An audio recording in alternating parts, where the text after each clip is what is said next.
বাচ্চা head down position বলতে গেলে বাচ্চার মাথা নিচে পা উপরের দিকে। সাধারণত প্রেগনেন্সি 9 নম্বর মাসের আগে মানে প্রেগনেন্সি 5, 6, 7, 8 নম্বর মাসে বাচ্চা কিন্তু যে কোনো পজিশনে থাকে, কিন্তু যখনই আপনার ডেলিভারির সময় কাছে আসে এই সময় বাচ্চা কিন্তু একটা নির্দিষ্ট পজিশন চলে আসে, আর এই পজিশনে কিন্তু বাচ্চা ডেলিভারি হয়ে থাকে। সেক্ষেত্রে সাধারণত প্রায় বেশিরভাগ গর্ভবতী মায়েদের ক্ষেত্রে প্রেগনেন্সি 35 উইক্সের পরে এবং 37 উইক্সের মাঝখানে বাচ্চা হেড ডাউন পজিশনে চলে আসে। কিন্তু এক্ষেত্রে কারো কারো ক্ষেত্রে এমনটাও হতে পারে যে প্রেগনেন্সি 38 উইক্সের পরে বা 39 উইক্সের পরে অথবা ডেলিভারি কিছুদিন আগে বাচ্চা হেড ডাউন পজিশন করেছে, কারণ এটি একটি ন্যাচারাল প্রসেস।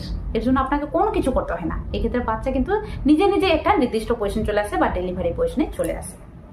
সেক্ষেত্রে স্বাভাবিকভাবে আপনার ক্ষেত্রে বাচ্চা যদি এখনো পর্যন্ত হেড ডাউন পজিশন না আসে তো অবশ্যই প্রেগনেন্সি 40 উইক্স পর্যন্ত অপেক্ষা করুন, মানে ডেলিভারি ডেট পর্যন্ত অপেক্ষা করুন যে আপনার বাচ্চা হেড ডাউন পজিশনে আসছে কিনা।